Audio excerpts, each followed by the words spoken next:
حیدرآباد میں اور اس کے آس پاس علاقوں تک محدود رہے، لیکن پھر انہوں نے یہ فیصلہ کیا کہ ان کو اس صوبے سے نکل کر دیگر صوبوں میں بھی قسمت آزمائی کرنا چاہیے۔ 1943 سے انہوں نے جس طرح مسلمانوں کو ووٹ بینک بنایا اور ان کا استحصال کیا، ایکسپلائٹیشن کیا، اس کاروبار میں رکاوٹ نہ پڑے اور کوئی نئی مسلم قیادت سامنے نہ آنے پائے، اس لیے وہ الزام تراشی کر اکھلیش نے جب اپنے والد کو بھی پیچھے کیا تھا اور چچا کے خلاف ایکشن لیا تھا، تو میں نے بڑی تقریریں کی تھی کہ جو اپنے باپ کا نہیں، جو اپنے چچا کا نہیں، وہ کسی اور کا کیا ہو، کیا کروں، میرا بھتیجا تو میرا فون نہیں اٹھاتا۔ میں نے کہا تو ایسے شخص کا تو غرور توڑ دینا چاہیے۔ کہا کہ صاحب بالکل آپ ایسا کیجئے اگر آپ لوگ کر سکتے ہیں۔ میں نے کہا ٹھیک ہے، ملائم سنگھ کا بہت ساتھ دیا، کیونکہ ملائم سنگھ کی سیاست بہرحال پھر بھی بڑی حد تک صاف ستھری تھی، لیکن اس بیٹے نے تو آ کر نظام کو بہت خراب کر دیا۔ اسی صاحب سے بھی کہتا ہوں کہ آپ بھی جتنے بھی کمزوروں کو، مظلوموں کو جوڑ سکیں جوڑیے، اور میں نے یہ بھی کہا کہ ہمارے ساتھ جو پارٹیاں جڑی ہوئی ہیں ان کو بھی آپ جوڑ لیں۔ سجاد نعمانی صاحب جو پرسنل لا بورڈ کے اسپوک پرسن رہے، ان کا بھی بیان آیا کہ وہ کہتے ہیں کہ اویسی صاحب بہت ہی ڈائنمک آدمی ہیں اور بالکل صحیح ہیں، ان پر الزام تراشی غلط ہے، بے بنیاد ہے۔ اتر پردیش 2022 چناؤ اور ملک کے موجودہ سیاسی مدعے پر بات کرنے کے لیے آج ہم سلمان حسین ندوی صاحب کے ساتھ ہیں، جو دیش کے جانے مانے مسلم ودوان ہیں اور سیاست کے مدعے پر بھی ہمیشہ مخر رہتے ہیں، آل انڈیا مسلم پرسنل لا بورڈ کے ممبر بھی رہ چکے ہیں۔ سر، آپ کے استقبال ہے ہمارے چینل پہ۔ جی، بڑی خوشی کی بات ہے، خوش آمدید، آپ تشریف لائے۔ سر، میں یہ جاننا چاہوں گا کہ جو اتر پردیش کا چناؤ ہے 2022 کا، لگاتار آپ اس پر بات رکھ رہے ہیں، تو کیا لگتا ہے 2022 کے چناؤ میں اس بار کیا چیزیں تبدیل ہونے والی ہیں؟ کس طرح کی راجنیتی آپ دیکھ رہے ہیں اتر پردیش میں اس وقت؟ اتر پردیش میں جو الیکشن آنے والے ہیں، ان میں اگر واقعی سنجیدگی کے ساتھ ایک تبدیلی لانا ہے، پریورتن کرنا ہے، تو یہ ضروری تھا کہ جو بھی حکومت کے خلاف پارٹیاں ہیں اور جماعتیں ہیں، گروپ ہیں، ان کو ایک دوسرے سے اتحاد کرنا چاہیے تھا، ایک اچھا مضبوط الائنس بنانا چاہیے تھا۔ اگر یہ الائنس وجود میں نہیں آئے گا اور بکھراؤ رہے گا، انتشار رہے گا، مایاوتی اپنی طاقت لگائیں گی اور پرینکا اور راہل اپنی طاقت صرف کریں گے اور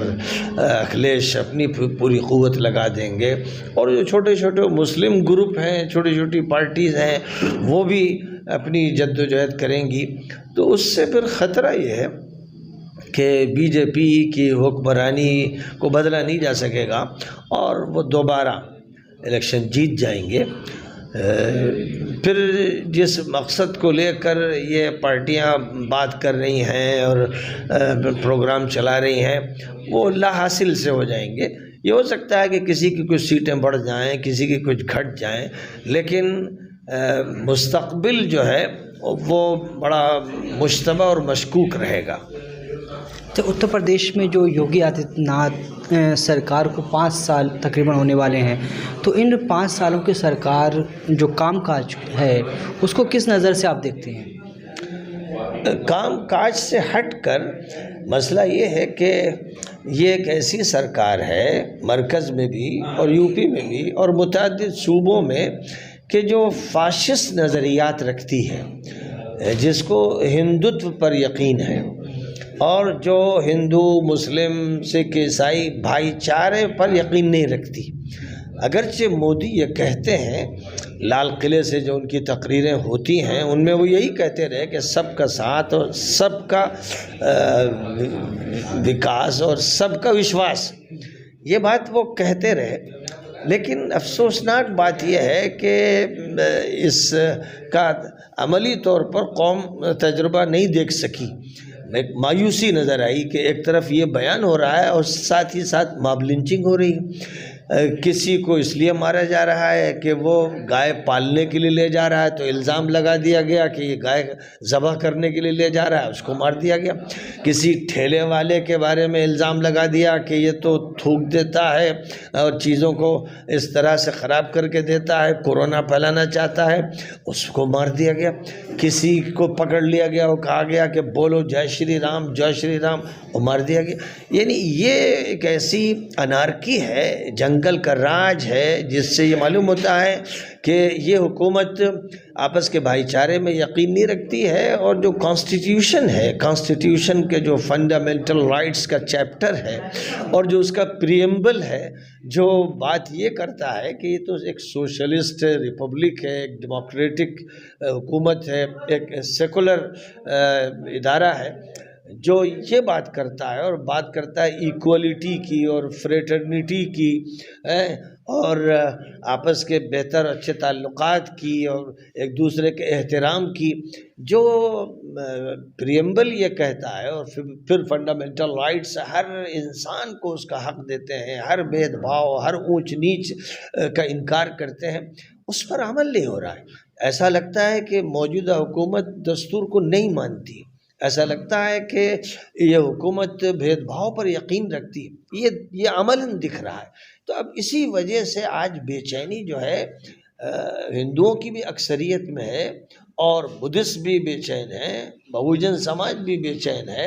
اور جتنے بھی دلت طبقات ہیں سب بے چین ہیں۔ مسئلہ صرف مسلمانوں کا نہیں ہے۔ تو سر بیچ میں رکوں، تو آپ یہ چاہتے ہیں کہ یہ سرکار تبدیل ہو،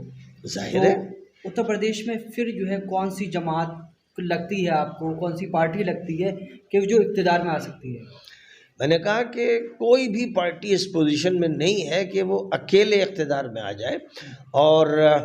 آپ جانتے ہیں کہ اس سے پہلے جو الیکشن ہوئے تھے اس میں تو مایاوتی نے اور اکھلیش نے اور راہل نے ایک اتحاد قائم کیا تھا، اس کے باوجود ہندوؤں نے بی جے پی کو جتایا۔ تو اگر ان پارٹیوں کے اتحاد کے باوجود ایسا ہوا تو اب تو بکھراؤ ہے، یعنی بی ایس پی الگ ہے اور ایس پی الگ ہے اور کانگریس الگ ہے، اور پھر ان سب سے ایک طرف جو بہوجن سماج کی بات کرتے ہیں وامن مشرم صاحب، وہ ایک گروپ بنا رہے ہیں، ایک طرف جناب ڈاکٹر ایوب صاحب اور عامر رشادی صاحب ایک الگ گروپ بنا رہے ہیں، اور اسی طرح اور چھوٹے چھوٹے گروپ ہیں۔ تو اس کا مطلب یہ ہوا کہ خاص طور پر جو مسلم ووٹ ہے اور جو کمزوروں اور غریبوں کا اور مظلوموں کا ووٹ ہے وہ بڑھ جائے گا، اور وہ ووٹ کامیاب ہو جائے گا۔ اس کا جو ہے پولرائزیشن ایسا ہوگا کہ جو یہ چاہتا ہے کہ اس ملک میں ہندوتو کی حکمرانی ہو، اور جو دستور کو اندر سے نہیں مان رہا ہے ان کو غلبہ حاصل ہو جائے گا۔ اچھا، اتر پردیش میں اسدالدین اویسی 100 سیٹوں پر چناؤ لڑنے کی بات کر رہے ہو، لگاتار جو ہے ان کے دورے ہو رہے ہیں، اس پر آپ کیا سمجھتے ہیں؟ دیکھیے، اسدالدین اویسی صاحب کا جہاں تک تعلق ہے، پہلے تو وہ صرف حیدرآباد میں اور اس کے آس پاس علاقوں تک محدود رہے، لیکن پھر انہوں نے یہ فیصلہ کیا کہ ان کو اس صوبے سے نکل کر دیگر صوبوں میں بھی قسمت آزمائی کرنا چاہیے اور مسلم قیادت کو وجود میں لانا چاہیے۔ تو بہار میں وہ الیکشن میں لڑے اور 5 سیٹیں انہوں نے حاصل کی، پھر وہ بنگال گئے، لیکن بنگال میں ان کو وہ سپورٹ نہیں ملا، اور اب وہ یو پی میں الیکشن میں شریک ہوں گے، اس کے لیے وہ دورے کر رہے ہیں اور بہت ہی زبردست بیانات دے رہے ہیں۔ جہاں تک تعلق ہے بیانات کا اور مضامین کا، اور جو فکر وہ دے رہے ہیں، جس مقصد کو عام کرنا چاہتے ہیں، اور اس ملت کے نوجوانوں کو، اس کے بڑوں اور چھوٹوں کو مخاطب کر کے وہ ایک پلیٹ فارم پر اکٹھا کرنا چاہتے ہیں، یہ 100% صحیح ہے، اس سے کوئی اختلاف نہیں ہے اور نہیں ہونا چاہیے۔ یعنی مسلم قیادت ہونی چاہیے، اور میں نے یہ بات کہی تھی بہت تفصیل سے کہ جیسے ایک یادو برادری ہے، ایک جاٹو برادری، وہاں برادری ہے، راجبھر برادری ہے، ہر برادری نے اپنا ایک لیڈر منتخب کر رکھا ہے۔ مسلم جو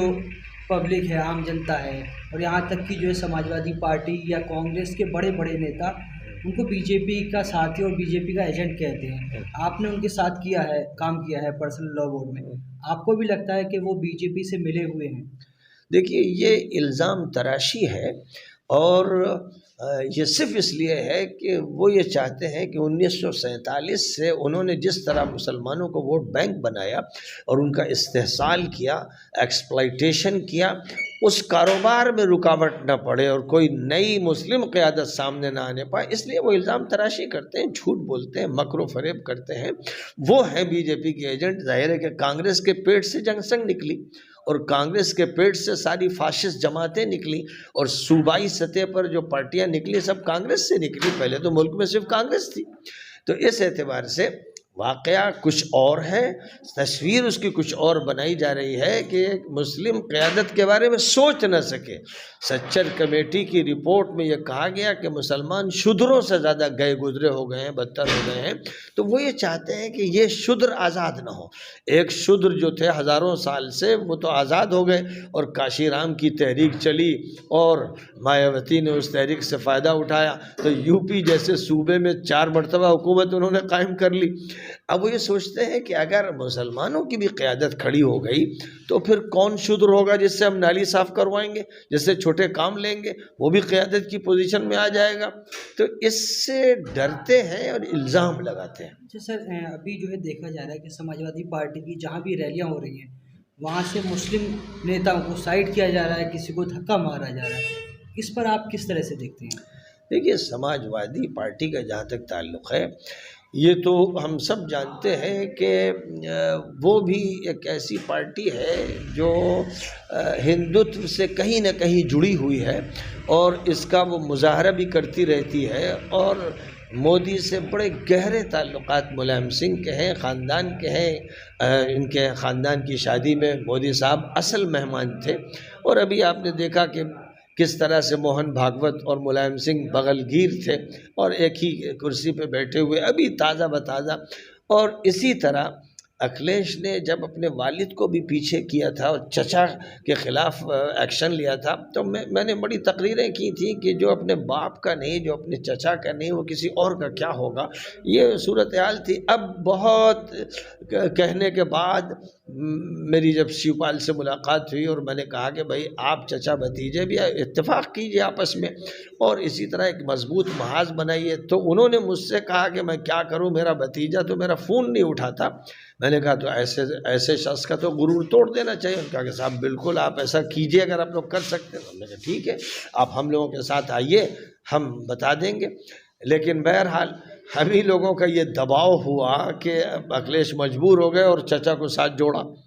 تو اب ظاہر ہے کہ یہ جو سیاست ہے